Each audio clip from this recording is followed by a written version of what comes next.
gì mà nó in từ Okay, sorry, I haven't heard.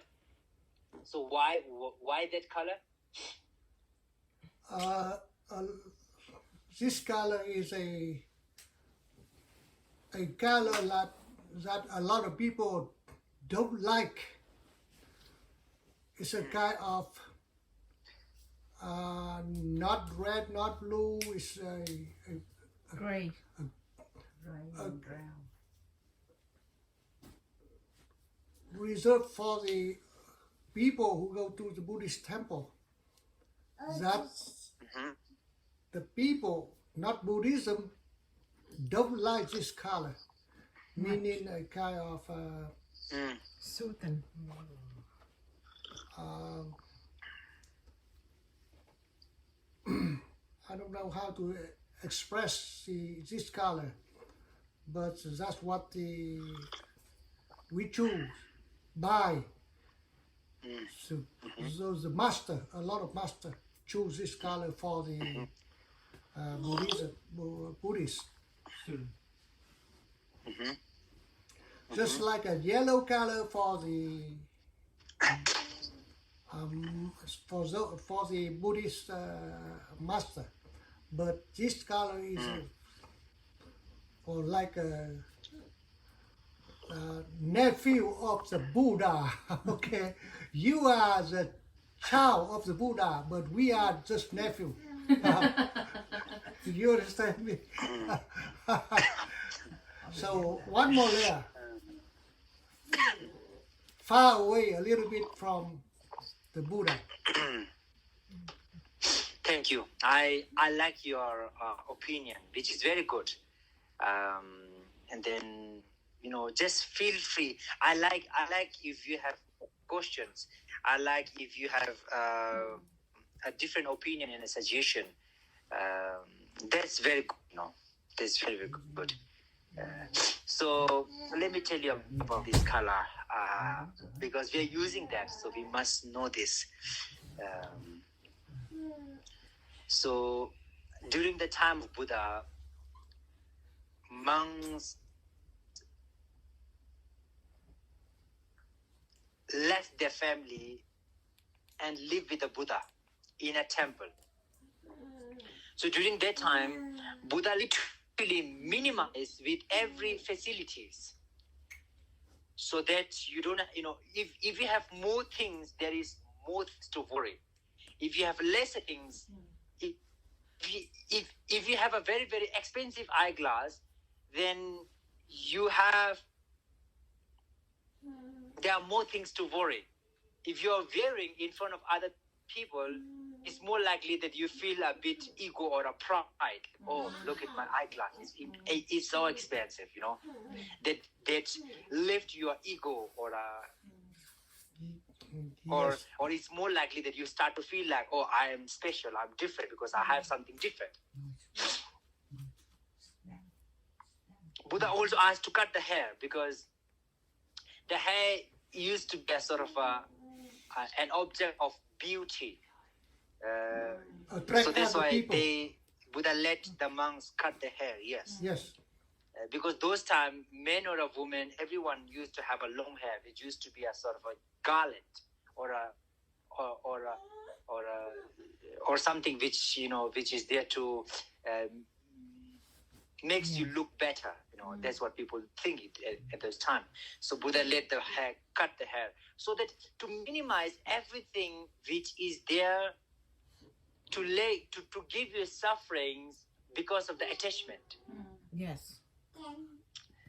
So to let to detach from those things, to reduce the ego and pride, Buddha literally minimized and let the monks to live such a very simple life. You don't have many things, so you don't have a lot of things to worry.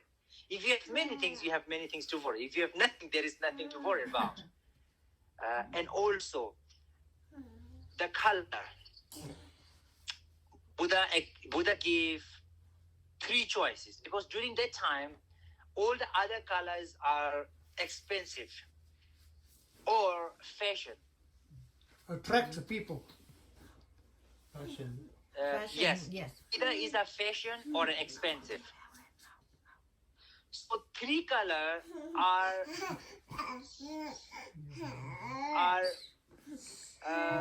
considered as the most inferior color. Three colors are considered as the most inferior color, which are red color, yellow color, and blue color. So the red, yellow, and the blue are the most inferior color. It's like that among the color is the lowest color. So that's why I see. in India, in Thailand, in Sri Lanka, in those areas which is very hot, they choose the yellow color. Oh. Yes, because Buddha gave three choices: yellow, red, and blue color. But those people who are in India, they choose the yellow color because it's very hot. If you use the blue color, so this is the love of grandmother. Sacrifice the time for the kid. Maybe she want to listen. Anyways.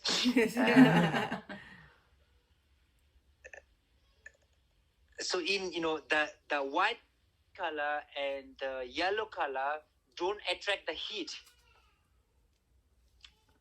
Okay. The black color and the red color attract the heat. Hấp thụ ánh sáng nóng á. Yes. Get hotter. Get harder. So sort of absorb the heat or Yes. attract the harder. So that's why in the colder area like Tibet, Mongolia, they choose the red color because it's a cold place. So they choose the red color because the red color is more warm. In India, Sri Lanka, Thailand, they use the yellow color because it's very hot weather. So they thought like this is better. In China, they choose the blue color. They choose the blue color in China because yellow. So we are supposed to choose the inferior color, but in China, yellow is a sort of a royal color. Yes. Red is an auspicious color, or some says that it's a color of minister, or some says it's an auspicious color, which is why the red and the yellow are the superior color. So they had only one color to choose this one, the blue color. I see. Yeah. So these three are the same, the inferior color at the time of Buddha. So that's why Buddha suggested these three colors. Among these three colors, the hot weather used yellow color because it's better. The cold weather, the region in the cold, there is a cold weather, they choose the red color. And then the Chinese exception, because in the tradition, red and yellow are the very high color, like a royal color or a auspicious color. So they choose the very simple one. And so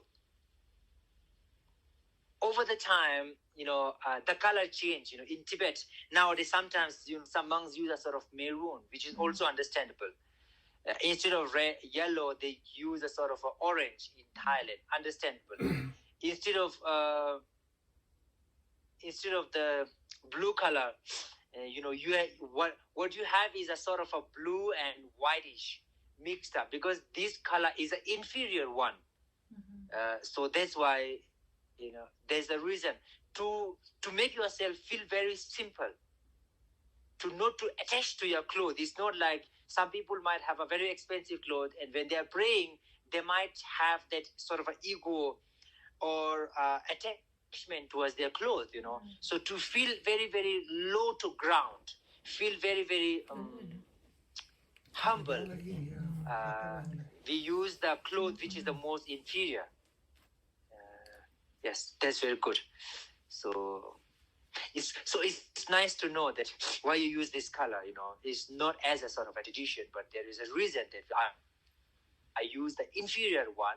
Buddha gave this color, these three color, and then especially those great masters. They are mainly men, boys, unfortunately, because of the culture in the ancient past. So everything like maroon or anything similar to red color is a red color. Anything similar to blue color is a blue color. I had to give a second thought to remember the blue color. Oh yeah, sorry. Yes, sure. I have read the history of the yellow color of the monk that color chosen by the king at that time, by the king of the China for the monk. Why? Because the monk is a teacher of the king at that time. So the yellow color is royal color. So the king chose that color for the monk. And that color go from there until now, get into the Vietnam, same, because we follow that color. Not really from Vietnam, but really from China. The king at that time. Very good point. I really like this, I really like to go a bit deeper. Let me show you one thing.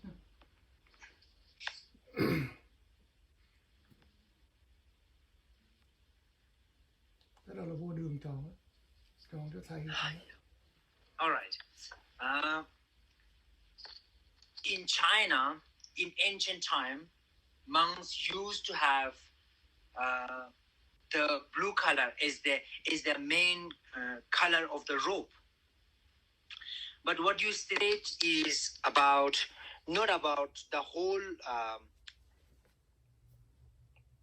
I think if we are talking about the same king, then there are some monks who used to be the royal teacher, who used to be the guide and a teacher of the royal family. So those monks had an extra upper dress, which used to be the yellow. And they are called the teacher of royal family.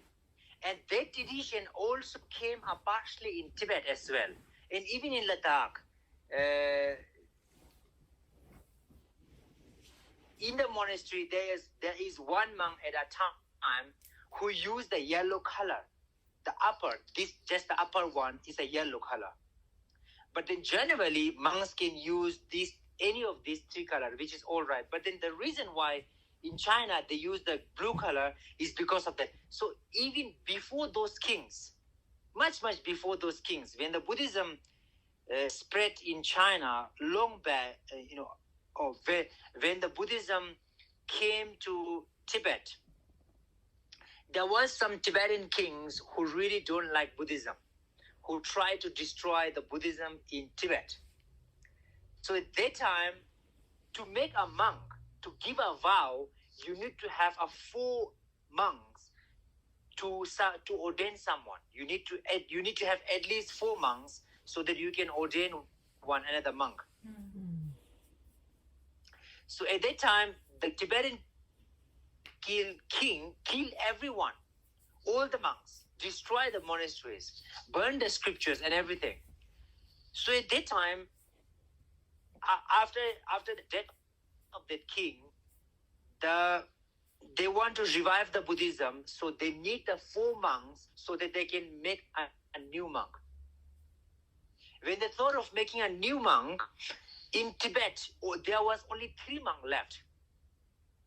So by 3 monks, you cannot make a new monk. To make a new monk, you need to have a 4 monk. So then they had to invite a monk from China. They had to invite a monk from China to Tibet so that you can make a new monk in Tibet. Mm-hmm. So Chinese monk used to have the blue color, the robes. So to remember the kindness, to remember or to feel the grateful of that Chinese monk who came to Tibet to give the vows along with the other 3 monks, in the robes, in our upper robes, we have the line, the blue line here. Oh. Yeah. Wow. There's a blue line here. So the meaning of this blue line is to remember the Chinese monk. Oh. Yeah. The Wow. 1 out of the 4. One of the 4. 1 out of the 4. I'm talking about 1,000 years back. So from 1,000 years, Detail we have this as a tradition to have the blue color at the edge. And the reason for this is to remember the Chinese monk who has been to Tibet to support the other 3 monks to make a new monk. Wow. So slowly, monk, even in China, even in Vietnam, they used to have different color.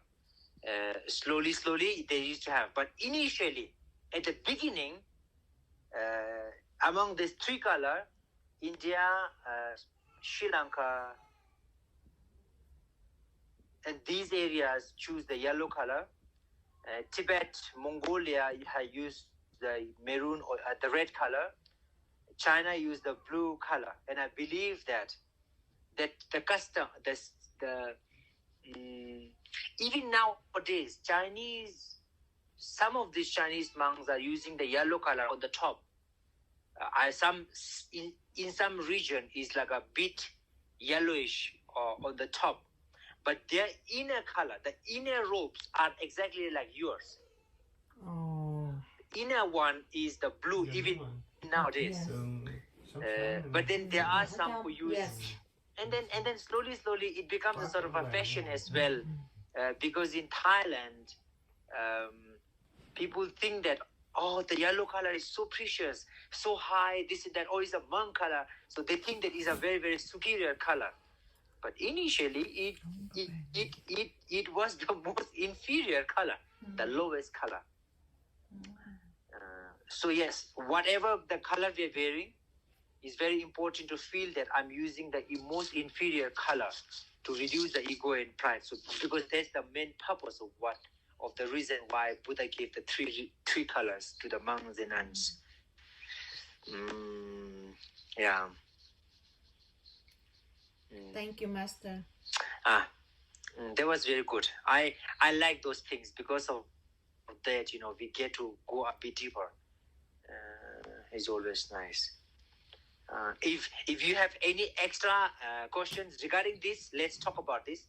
Otherwise, maybe we can also talk about the butter lamp or a candlelight. Candlelight. Candlelight. Candlelight. Yeah, candle. We lit a candle Candle. in Buddhist temples. Okay. Yeah. Even here, especially when someone passed away or when this happened, that happened, they lit a lot of candles to remember that for that person. And then many people say different reasons. The candlelight is not just in Buddhism, but in Hinduism as well, Jainism as well, and not in Islam, but then Christianity as well. They also use this candlelight. They lit the candle.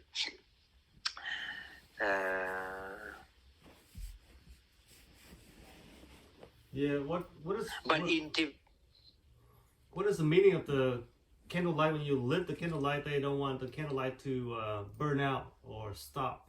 You want to keep it going. When someone passed away. Good. So the reason why we lit the candle, there are many people who says and who think that it's just a waste of money. You're just burning it, Instead of that, why don't you give it to some beggars who need a food, Then why you're wasting so much of candles, Because there are some people who don't have candle to burn at the night. So instead of giving to them, why you're burning this candle? So there are some people who says this, who raise this question. I totally agree with them in a sense that if there are for example, there is a temple and there is a house. This house is very, very poor, don't have anything to eat, don't have a candle to light at the night, then I would say, instead of burning the candle, it's better to give to the poor people. If the Buddha is there in that temple, if the Buddha appear in this temple, Buddha will probably say the same thing. No need to burn the candle here because the family over there need it, because of Buddha's compassionate heart. Buddha would say like, oh, no need to give offerings to me, give the food to the person who really need it. But in general, yes, lighting the candles, offering some things to the fruit Buddha, and lighting the candle is very, very important. And the reason why lighting a candle is important in Buddhism is that lighting a candle is a physical therapy. It is a physical therapy to train your mind. So now one must think that how lighting a candle is a physical therapy which help to train our mind. When you light a candle, you must think like this, exactly like this candle is able to eliminate the darkness around. May I be able to eliminate the darkness of all the sentient beings. So every time when you lit the candle, you must think and train your mind, or think, reflect that like the candle remove the darkness around, may I be able to remove the darkness of other sentient beings.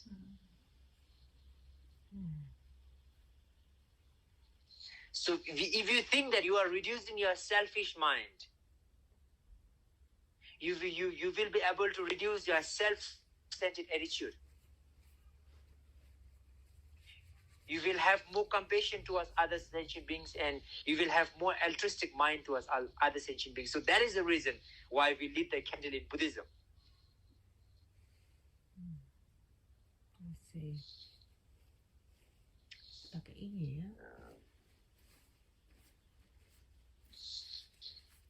What was it clear enough? Yes, Master. Okay. So that's the reason why we lit the candle. Because when I went to the temple today, I saw some old people around the temple lit some candles around. So I couldn't ask if or check if they know the reason behind, but I thought like, yeah, this is what important for people to know what they're doing and how they're doing and how it should help our practices. Yeah. So I'm not sure if you're doing this candle thing, this thing in my home or in my village in Ladakh. Almost everybody lit a butter lamp in their house every morning and every evening as a sort of a practice. Many of them, they don't know why they're doing it, but then they're doing it. Ồ. Đốt đèn. Đèn cày á. Đèn cày với đèn dầu cũng được. Lamp hay là candle the same. Yeah, it's same. Butter lamp or a candle, anything similar to that is quite similar. Any light, yes, light offering is to train ourselves. If you offer the fruit, it must be very clean. If you offer a butter lamp or a candle, even if it's not 100% clean, is okay, because it's not something to the Buddhas to eat or drink, But if you offer a fruit, it must be very clean. Bởi vậy á là thầy bởi vậy á là cái cúng á, là mấy cái thác đồ là phải gỡ ra hết, là phải rửa, phải lau, phải chùi sạch sẽ, chứ không phải là mua về để anh cúng đâu.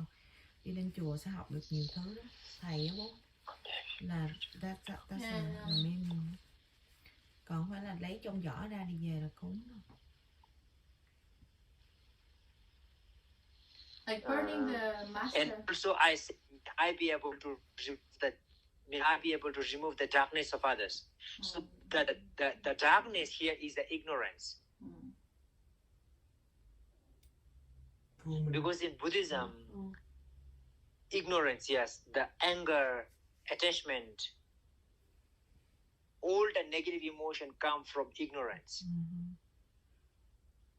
So the ignorance is like a darkness. You don't know it. It's like you are blind. Vô Minh nói đúng hai nghĩa lần luôn.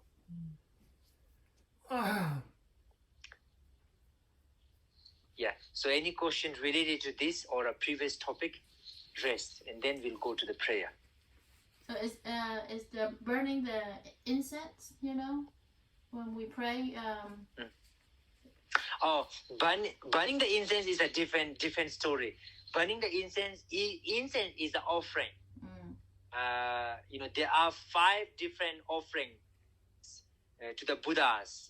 The 5 general offerings. The offering of the form, zukta, the music, the smell, raw taste, and the clothes, these things. So there are 5 offerings for the 5 senses. Eye consciousness, nose consciousness, tongue consciousness, ear consciousness, and physical consciousness. So we are offering zuk, a nice for the eye consciousness of Buddha, for the nose consciousness of Buddha, nice taste, food, and all these things for the taste consciousness of Buddha, nice music for the ear consciousness of Buddha, nice, a very soft clothing, this and that, for the physical consciousness of Buddha. So that, the incense is offering to the smell, is a smell, sort of an incense or any sort of perfume or incense is for the nose consciousness of the Buddha. It's offering to the nose consciousness of Buddha. If you offer a food, it is for the taste consciousness, a tongue consciousness of the Buddha. So that is a little different from the butter lamp, but yes, a good point. Yeah, one more question if you have.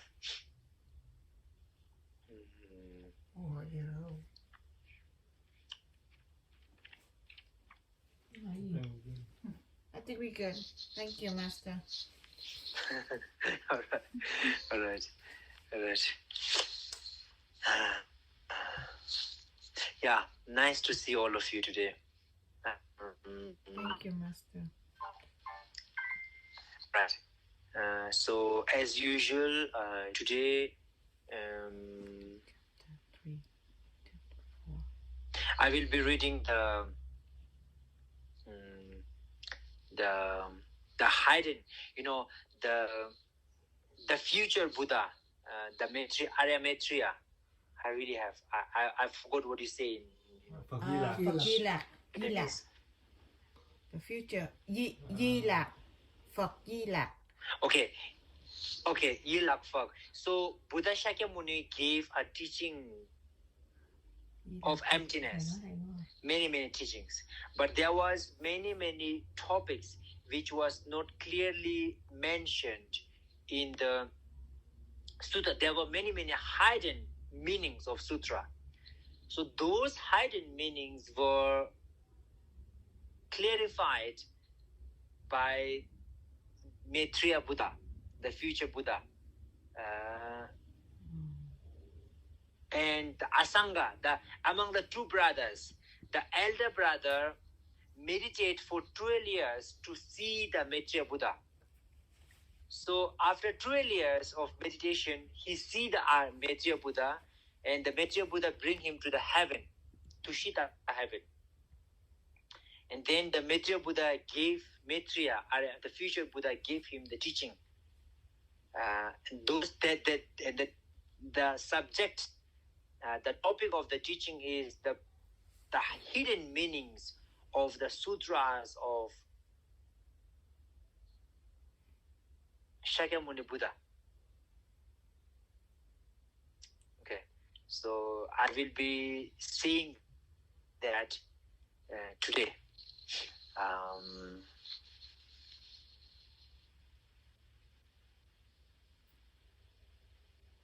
Yes.